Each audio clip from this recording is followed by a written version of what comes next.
Yeah, that's right. I see the chat. I see y'all rocking. I see y'all coming. Hit that like button as you enter the building. You know what I'm saying? Hit that like button. Show your love. Show your support. You know what I'm saying? This that dope soul. This that new thing. Nobody don't know about it. Nobody.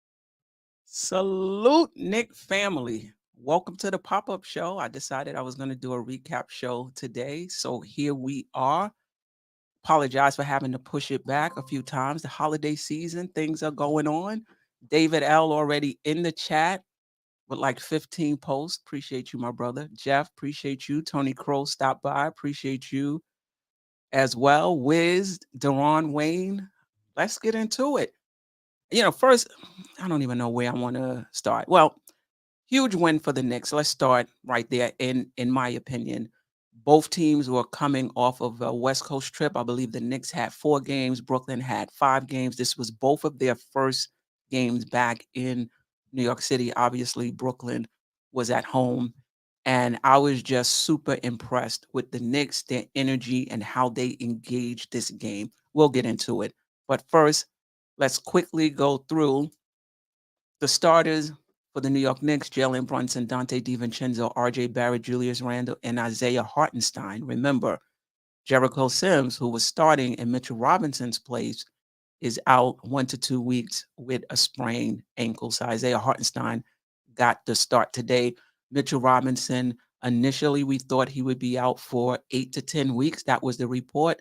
But the Knicks have actually requested a disabled player exception because they believe he might not be back for the rest of the season, right? That has to be part of your thought process in order to apply for that. And you basically have to prove it. Well, the doctors, the NBA doctors will go through and see if that's most likely the case. Obviously, if he is able to come back, he can come back, whether they get it or not. But I think that's a blow for us. For those of us who had hopes that Mitchell Robinson will be back in time for the playoffs, that may not be the case. For Brooklyn, Spencer Dinwiddie, Cam Thomas, Mikal Bridges, Cameron Johnson, Nick Claxton, and of course, Ben Simmons is out for them and has been for quite some time. So let me get into my takeaways for the game. Let me just get comfortable here. Got a lot to talk about.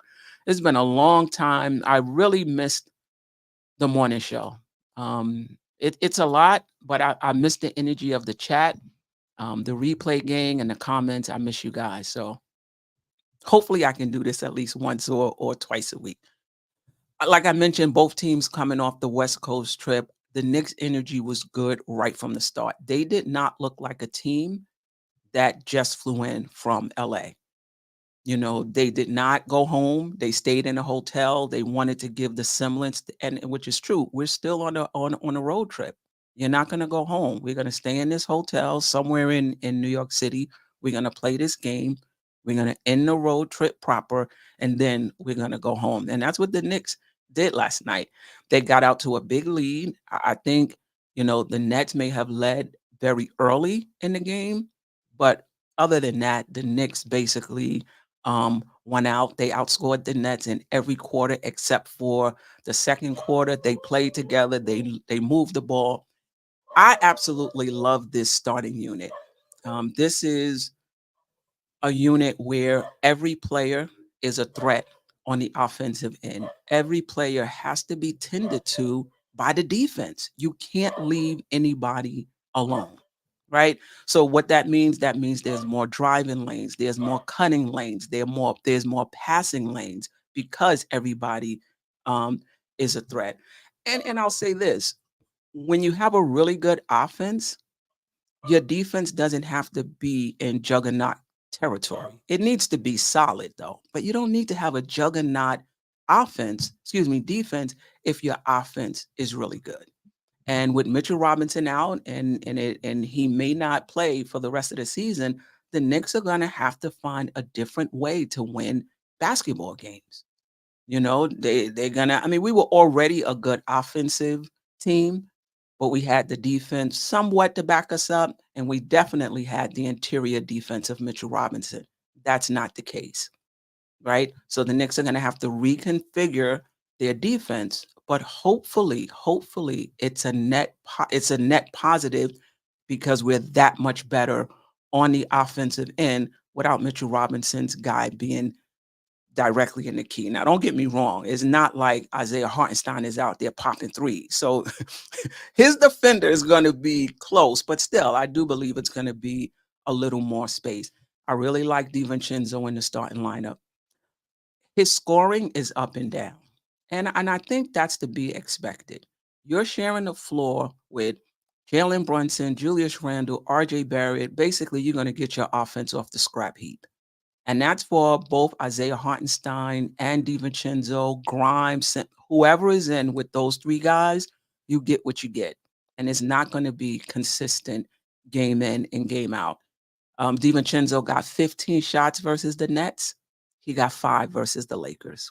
And I think he played a few more minutes in this Brooklyn game. So I don't think the minutes wasn't the difference. It's just when you're playing with those guys, you basically, your offense is at the whim of them and what they decide to do in terms of how many shots you get. But what I like about DiVincenzo is that he contributes in other areas. Even if he's not getting a lot of shots, you're going to get rebounds from him. You're going to get assists from him.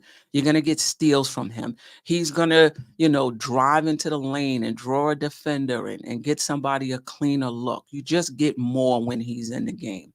So against the Lakers, he had a rebound. He had 3 assists. He had a block, 1 turnover in 19 minutes. Last night, in addition to his points, 5 3-pointers, 8 rebounds, 1 assist, 3 steals in 4 more minutes. He's just very aggressive. So I'm interested to see how this lineup, if it stays this way, how it performs and gels and gets better over the course of a season. Because now we have the semblance of, or at least the potential for, a better offensive team that, again, the defense has to account for. All right, let me check in with the chat. Then I want to talk a little bit about Julius Randle. What's good, Staffer? Appreciate you. Yes, JJ, we're going to talk about that in a minute. Anna Grill 11, I appreciate you. Happy holidays to everybody. Yes, I forgot to say that. Coming in the door, whatever holiday you celebrate, this is the holiday season, regardless of your religion or non-religion. Enjoy the season. Hopefully you're enjoying the family. And I know for some people, the holidays is not a good time. Maybe you had some loss. Maybe this is the time, in the winter months, the holidays, where your mood isn't your best. May it be different this year, and may you get and have the support that you need. All right. David L. Quiet Money, I appreciate you. Kerry Cox, I appreciate you. Jay Boogie, good afternoon. Salute to the chat. Blessings, health, happiness, and happy holidays. Hope people are voting for both Julius and Jalen. Please. Please hit that like. Definitely hit the like button. Yeah, I'm doing my best to vote every day. This will be my 3rd day, so I got to make sure I don't forget. And it came to me last night. I'm not even voting for people who could be in competition with Jalen Brunson and Julius Randle. For me now, it's not enough to just vote for them. I'm not voting for anybody else who could be potential competition. I know. But that's just where I am. Salute, Mega. Appreciate you always supporting. Kerry Cox. I pointed out iHeart is amazing. He's playing. He's playing very well. I'm gonna talk about Julius Randle. I like the fact that he's operating mostly in the paint. I like his efficiency and not just efficiency in shooting percentage, but efficiency of movement. He's just getting to his spots, getting into his bag, taking his shot really quick. It's not taking 10, 12, 14 seconds, for him to set up his shot. So I really like that. Last night, 45% from the field. He missed all of his threes, but he only took 4. Remember last year, he was averaging like 8 threes a game. And he said, I'm playing to my strength. I know who I am. He went to the line 9 times and made 8 of them. He's in a really, really good stretch right now. Shout out to the morning brew crew. I always get that wrong. I hope I got that right. Phil was in there yesterday, talking about, real up on Julius Randle, feeling, pretty confident about how he's playing right now. Listen, I'm not surprised. And I don't think any Knick fan should be surprised. Like, we've seen Julius Randle have really good stretches. Um, we've seen Julius Randle have really good stretches of the season. Um, we've seen him have really good seasons, right? So I'm not surprised with how he's playing. I'm pleased with the efficiency of it, but Julius Randle can be that dude all the time. Like, he has the skill to be that dude all the time. What I'm also appreciating is the defense is coming along. He's engaged on that end of the floor. Now, I'm not expecting him to be plugged in every single possession. He's just carrying too much of an offensive load to do that. But he's plugged in defensively more than usual. And I noticed that in the Utah game, because I thought in Toronto he was a hot mess where he was in position and just allowed guys to just drive right by him. But I noticed the difference in the Utah game, Phoenix, the Lakers, the Nets, the defense. He's much more engaged. And let's just call a spade a spade. With Mitchell Robinson out, everybody is going to have to pick it up on the defensive end, because we don't have the interior defense, and I love iHeart, and I'm really interested to see how the Knicks will fare with a more modern offense where everyone is a threat. I'm interested to see how that plays out on the offensive end, and having a defense, whereas iHeart is a really good offensive and defensive rebounder, though not as good an offensive rebounder as Mitch, but really up there. I think in the 93rd or 90th percentile, if I'm not mistaken. Somebody check me on that. But I'm interested to see, how does our team look now, more offensively balanced, and our defense not quite there yet. I'm interested in seeing that. But in order for that to happen, you can't be a slouch defensively. Everybody is going to have to pick it up, including Julius Randle. And for the past 4 games, that's what I've seen from him. But like I said, this is nothing new, right? We've seen this from Julius Randle. Really good stretches, both offense and defense. And when you look at him, you be like, whoa. Like, if this is Julius Randle all season into the playoffs, do we need a superstar? Right? This is the thing, though. We don't know that. And we're not going to know until the playoffs hit. So we shall see. We shall see. All right, let me talk about how we're doing without Mitch. I feel like the last 2 games, the Knicks have finally got it together, right? This Brooklyn game, the Lakers game, the defense was better. It's like the Knicks woke up, say, look, Mitchell Robinson is not here. We're going to have to change some things defensively. And we may not have great individual defense, as much as we may talk about Grimes being great defensively. As of late, he's been slipping a little bit. Quickly's individual defense is really, really good.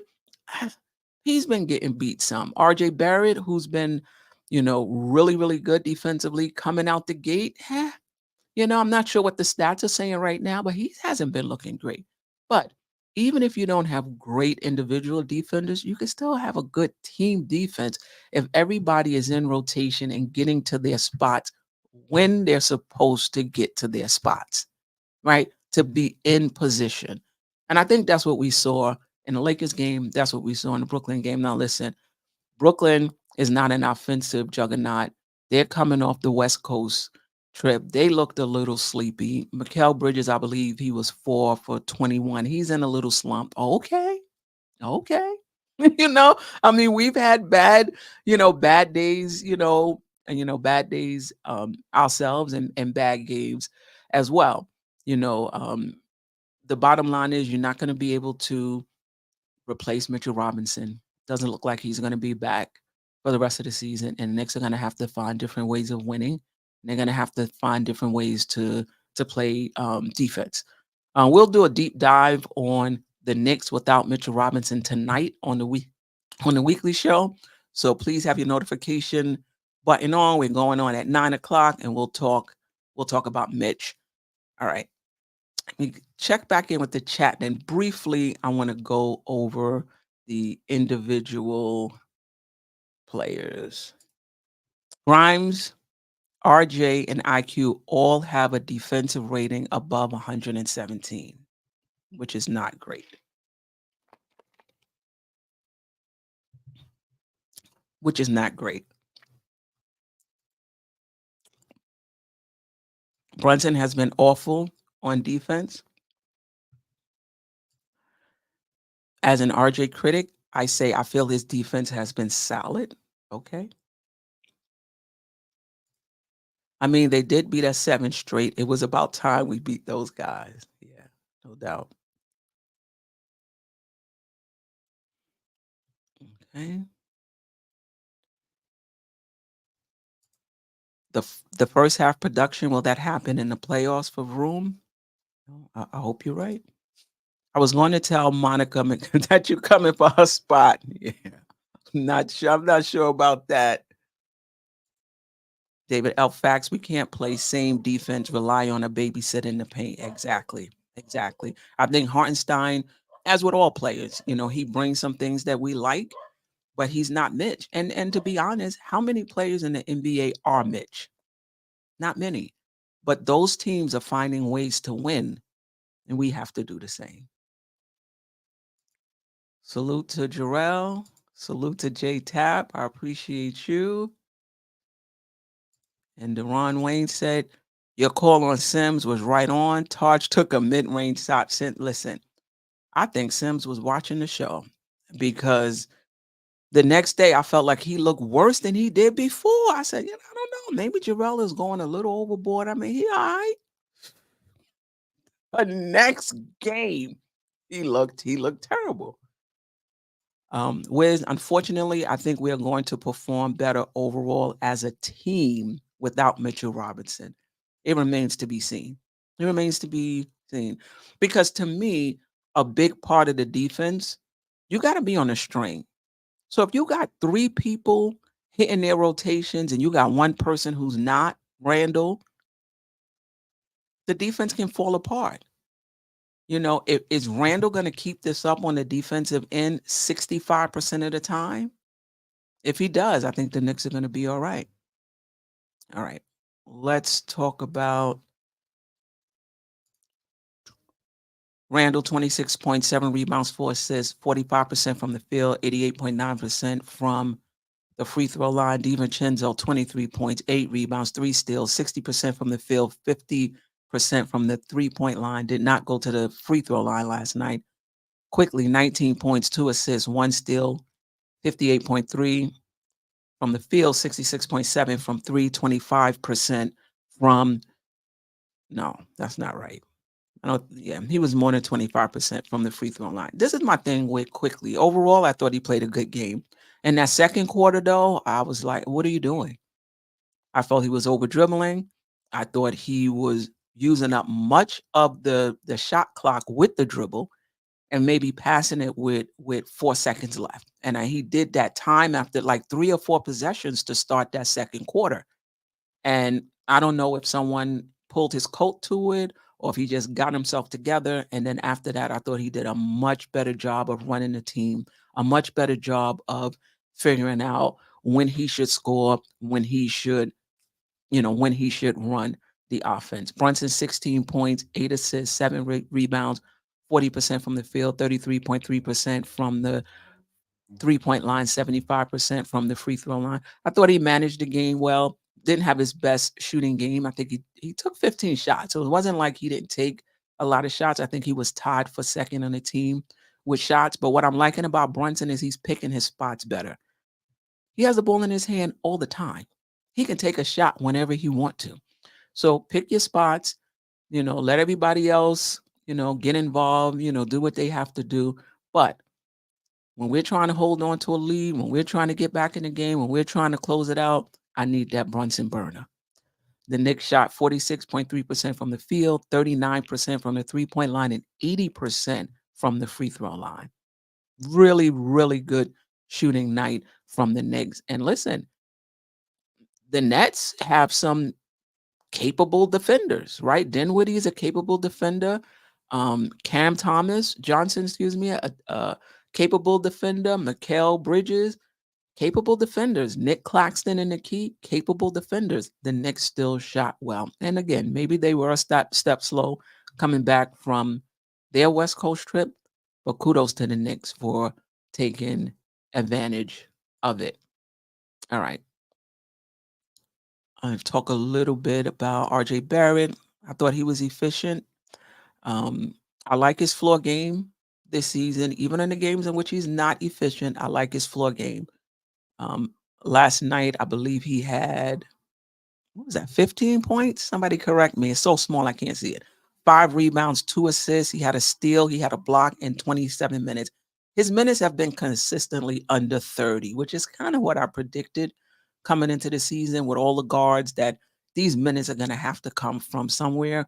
And about 4 or 5 of them, those minutes have come from RJ Barrett. Hart, 13 rebounds, 10 points, 3 assists, a steal, all around game. And we need more of that from Hart. Kudos to the Knicks. We're without Mitchell Robinson. We were without Jericho Sims. And a lot of these Knicks had, like, were above their season average in terms of rebounds. 13 for Hart. I think Barrett averages 3. He had 5. Hartenstein had 10. He wasn't above his. I think that might be above Hartenstein's average. He had 10. So kudos for them for stepping up. Taj played 13 minutes. God bless him. God bless him. I mean, he was supposed to be, I thought, an emergency break glass, but I guess this is an emergency situation. He played 13 minutes. He had 2 points, 2 rebounds. When he hit that mid-range, I'm like, look at Taj. He still got it. But the key with Taj Gibson is, can he play 13 to 15 minutes every single game for the rest of the season? I think that's a big ask. That's a really, really big ask. I think the Knicks going to have to really bring in another big. Hartenstein, only 2 points. And remember, as I talked about, when you're playing with those 3 guys, you got to get whatever you can get out the mud. Some games you're going to have 10 points, 8 points. Some games you're going to get 2 shots. That's just how it is. But he had 10 rebounds, 5 offensive, 5 defensive. He had 3 assists and he had 2 blocks. He's not Mitch. Not many centers are. He has to play to his strengths, and he has. He's playing to his strengths. He's not the interior defender Mitchell Robinson is. He's not the intimidator Mitchell Robinson is, but he brings other things, and like I said earlier, the rest of the team, our defense has to shift. We have to be better out there on the perimeter. Grimes, 18 minutes, which is about right for him. But he took 7 shots in that time. He made 2 of them. He had a rebound, he had a block, he had a steal. So that tells me, when he's on the court, he's in there doing other things. And that's what we need. DiVincenzo, when he's not scoring, he's doing other things. As Ron from Still Knick Fan said, we need those ancillary stats. And I would like some more ancillary stats from Quickly as well. I appreciate his scoring, but I don't want Quick to just be somebody who just comes in and scores for us, but we're not getting assists. We're not getting rebounds. We're not getting steals. All we're getting is points. I appreciate that, but there's other contributions to be made on the floor. And I would like to see that from all of our players, particularly our guards. Do some other things out there on the floor. All right. The Knicks are, let me make this bigger because I'm having a hard time seeing this myself. All right. The Knicks are 5th in the Eastern Conference. For all of us panicking, I believe, somebody check me if I'm wrong, we're ahead of last year's pace. 16-11, 5th in the Eastern Conference. We've won 2. Orlando has lost 3. Cleveland is dealing with a lot of injuries. Mobley is out. Garland is out. for a few weeks. I'm not sure what's going to happen with them. Miami got Bam Adebayo back. Tyler Hero is back. So they'll make hay over the next few games. Indiana Pacers, again, really, really good offense, not that great defense. So we'll see what happens with them. Brooklyn, I think we caught Brooklyn on a bad night. I do think Brooklyn is a solid team and the Atlanta Hawks. And I just want to say this because everyone talks about how Trey Trey Young, how he's able to score and how he's also able to give assists, and Brunson should learn how to do the same. Listen, at the end of the day, it's about winning.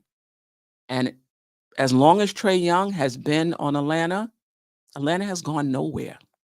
Absolutely nowhere. So you could talk about the points, you could talk about the assists. I think he has 5 straight games of 30 points and 10 assists or whatever. Kudos to him as an individual player. But at the end of the day, you have to elevate your team. And I know they went to the Eastern Conference Finals. I forgot, a few years ago. But when you look at over the stretch of Trey Young's career, he hasn't really elevated the Atlanta Hawks in my position. Is in my opinion. Is it all his fault? Probably not. But there's been some years where I felt like he had a decent supporting cast. You understand? And then we look at Brunson and Randle leading this really, really young team. And Thibodeau, since Thibodeau has been here, leading this really, really young team. And many people can argue that the Knicks are playing above their head as far as the talent on the roster is concerned. And you can do that when you got dogs on your team. You can do that when you got winning players on your team, right? Stats are one thing, but how are those stats converting into wins? And that's what the Knicks have, being led by Randall and Brunson. So no, I'm not trading. If I had the opportunity to trade Brunson for Trey Young, nah, negative. I'm not doing it. All right, let me check in with the chat. All right. David L., we're taking fourth, fighting for top 3 all season. I think Boston, Milwaukee, and Philly got the top 3 spots on lock. Somebody tell me if you think I'm wrong. Um, the rebuild was successful. Knicks are nice. I appreciate you. All right. Jerrell, Taj might back down like a fraction if you extend his minutes. We need another body. Yeah, no doubt about it. Definitely hit that like button. I don't have the other window up, so I don't know how many likes we have. Please, we have 76. Hopefully we have 76 likes. That helps the channel. It's a free way to help the channel. Out of all the old heads out of the league, I think I'd call the white maybe Boogie. The pickings are slim. And I saw somebody said Serge Ibaka. I think I would want, I think I would take, I mean, I want to say Dwight because of the rebounding. We have no idea where he's at now as far as rebounding, right? He probably can get you in 15 minutes, he can get you 4 or 5 rebounds, right? What I like about Boogie is, his ability to hit an open shot. I'm hoping. I haven't seen him in years either. And then also his playmaking, his ability to pass. So offensively, we wouldn't have to do anything different with him in the game. But again, I haven't seen any of these guys in years. So who knows what they have left. Production over stats, reproducing dominant wins as well. No doubt.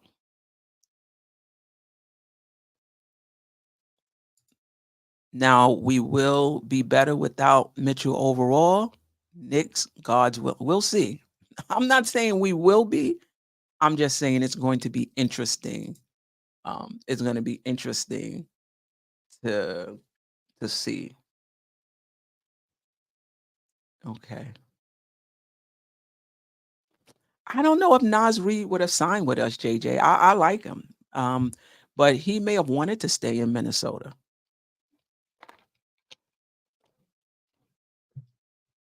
He may have wanted to. Good afternoon, MIG. Appreciate you. All right, let's get back to it.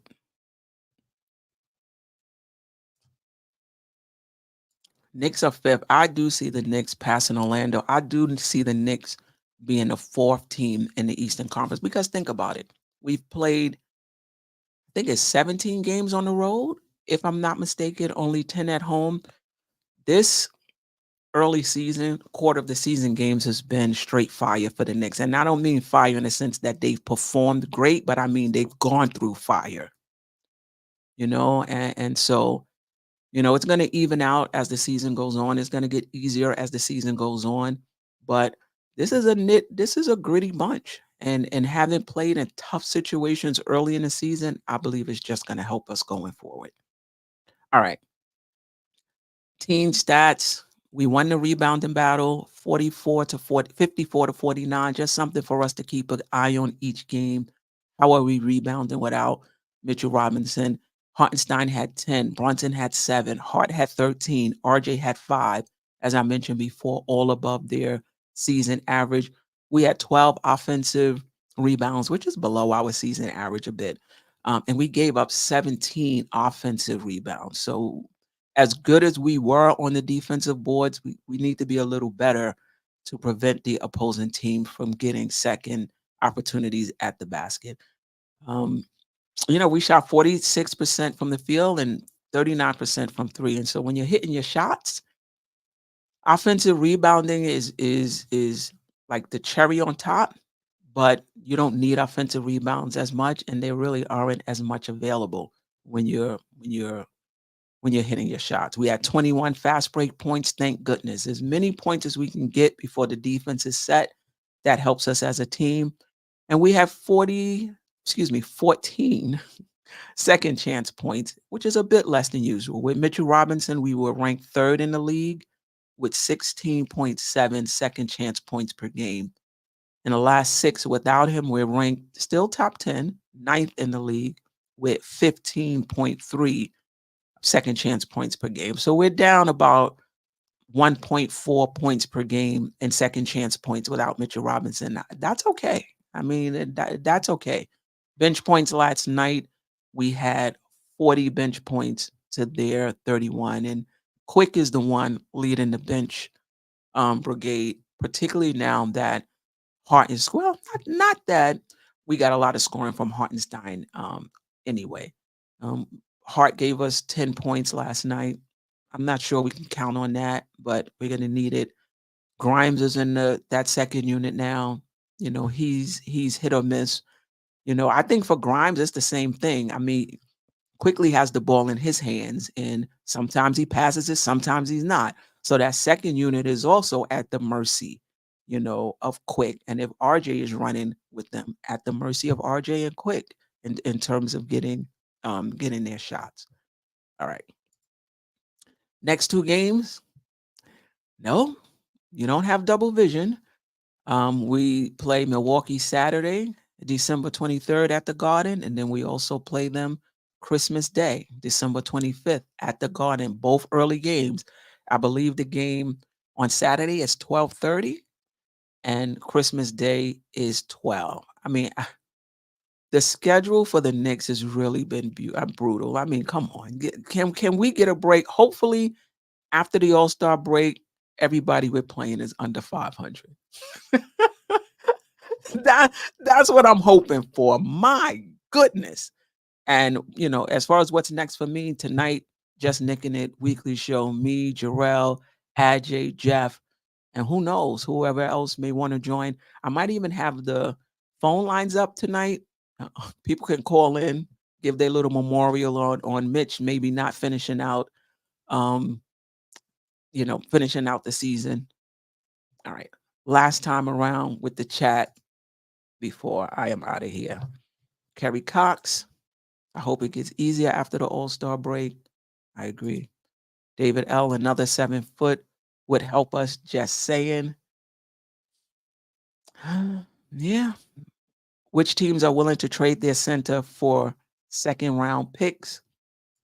Jerrell, go get Andre Drummond. You know what? I was watching Chicago he actually was getting some light. Now, I don't know if that was, and I think the game was still in hand. So he may be part of their rotation. Still gettable though, and we can use him.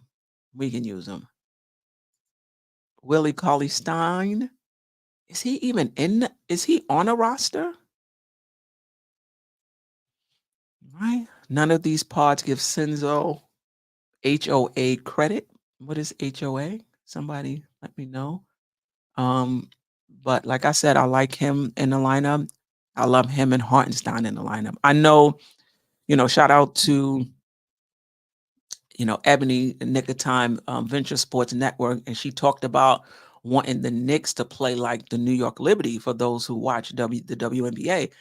But the New York Liberty have a player at every position who's a threat. They may not be a juggernaut, but they are a threat at every position, and so the defense has to account for every single one of those players. It makes for a better offense. You can run a motion offense with a team like that. The Knicks maybe now they can run a motion offense if everybody is a threat. So, and the Knicks are shooting better as well. Like Divine said, the gritty committee, no doubt at all. All right. So the Westchester Knicks centers have no chance. Imagine how they feel right now. Yeah. I don't think like Roby, but he's a power forward though. He's a power forward. So yeah, definitely. No doubt about it. No doubt about it. For those of us who was pounding the table for DiVincenzo, this is why. He just, listen, he's been in the league 6-7 years. He's a vet. And when he's not scoring, or because he's not hitting the shots he's getting, or because he's not getting a lot of shots, he can contribute in other ways. He just knows how to play. He just knows how to play. I know. If I forget, somebody on the panel or somebody in the chat, just remind me to open up the phone lines. Anyway, always a pleasure. I'll pop up at some other point, not sure when, but I miss you guys. Always a pleasure. I'll see you guys tonight. Until next time. Sister, you're one of a kind. Yes. Oh, sister, it's time you That's shine. Don't stop. Where you at? Where you at? Don't stop. Where you at? Where you at? Don't stop. What? Don't stop. What?